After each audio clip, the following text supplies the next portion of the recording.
Okay, in this video, I'm going to hopefully get through the integral test and the P-series test. Although, I don't know, I ramble a lot, so maybe we won't get to the P-series test. But the integral test is a test for, as of right now, when you don't know anything else to do. The integral test is used if it fits these three qualifications. It has to be continuous, it has to be a continuous function, and it only has to be continuous from the value in the series. So for example, if you are going from n equals 1 to infinity, it just has to be continuous from 1 until infinity. The negative part, anything less than 1 does not matter. If it's positive, it has to be above the x-axis, and it has to be a decreasing function. So an example of this would be something like 1 over x squared, because this is x equals 1. It's positive, above the x-axis it's continuous, there's no holes or asymptotes or anything from 1 and beyond, and it's decreasing, it's getting smaller. So 1 over x squared is a really good example of something you could use for this. Or I guess it would be 1 over n squared. So basically what the series is saying that you need to do, and that's why this is probably the least desirable series of all to do.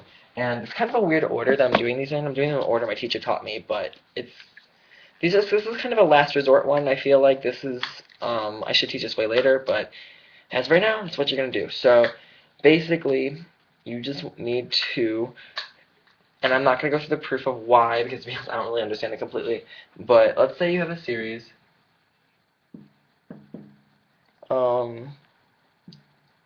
We'll do something like n over 5n squared minus 3. That's the one I have on my sheet. And the question says, does this converge or diverge? Well, the nth series test is going to give us 0, but remember you can't use that to check convergence. You can only use that to check divergence, aka if there's anything less than 0, or anything other than 0, you would say it diverges, but in this case we don't know. So we can't exactly do that.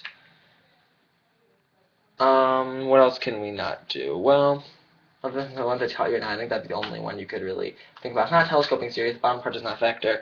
So you're gonna have to try the integral test, for what you know right now.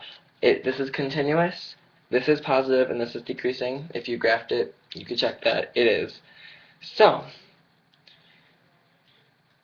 what you have to do is you have to take the integral from this value to infinity of this, if you made this into x's, and if this integral diverges, then this series diverges, and if this integral converges, then this converges. If you want to know how to do the improper integral, go back to my improper integral video that I did 2 units ago. I'm not going to go through all this work right now, just because it would take a really long time. So I'm just going to tell you that this diverges and you get infinity. And for that reason, the series diverges and you get infinity. So you would say this series diverges because the integral diverges by the integral test. So you have to say. You can actually also use this right here to find out a series, or I can't talk, to find an interval that your answer must be in between. As of right now, you can't really accurately find out what exactly this would converge to. If this converged, this doesn't converge, but let's do one that does converge. Surprisingly, I didn't prove this one to you, but I will in 2 seconds when I do the P-series test, but 1 over n squared does converge, and if you wanted to find out what the value could be, what it's in between, if this converges, then just a cool little thing right here, it's in between the integral, the improper integral, and it's also, on the other side, that same integral plus the first term. So it would be a sub 1. And so once you find this, you can just add a sub 1, and hey, now you have an interval that your answer must, or your convergency, I guess, must be inside of.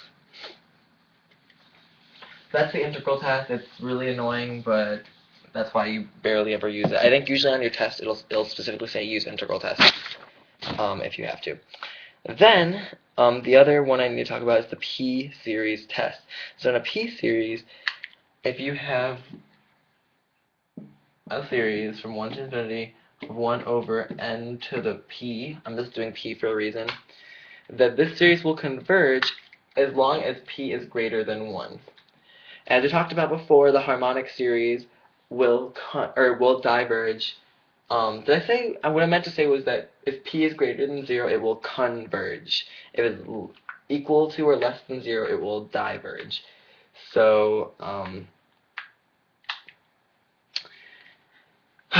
right now, if you remember the harmonic series from last video, that's 1 over n, which is the same thing 1 over n to the 1, and in that case, p is not greater than 1, it is equal to 1, therefore it's divergent.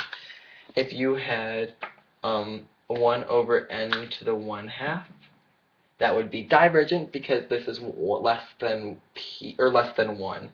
If you had 1 over n to the 4th, that would converge because 4 is greater than 1. So as you can see, the p-series test is just a way of checking divergence and convergence. Now, a quick example I just want to do really quickly, and I feel so bad these videos are getting long, but is if we had something like this, and they can get a little messy. I just like this example, so I'm going to do it. A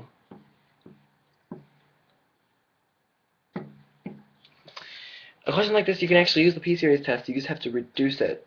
So you can rewrite this and just say that this is the same thing as 1 plus 2, because the third root of 8 is 2, times n to the 2/3, because you're taking the cube root of something that's being squared, all over n squared. If you separated this, you get 1 over n squared plus 2n to the 2/3 over n squared,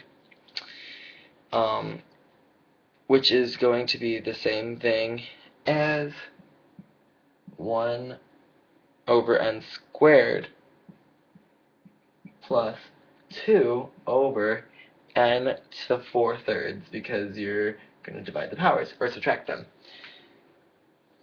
Now that you have this, it's pretty cool. If you don't know, I didn't really clarify this, but when you have a series, just like an integral, and some things being added together, you can split that into 2 separate series. So you can then say, well, we have this series right here from 1 to infinity, and this series here from 1 to infinity. This one's going to converge by p-series, so you'd say series converges. Make sure you write it all out. P-series, p equals 2. Here, we can pull the coefficient out, so we would get a 1 right here, with a 2 out here, and you would say this also converges, because p equals 4/3, so therefore, this must converge.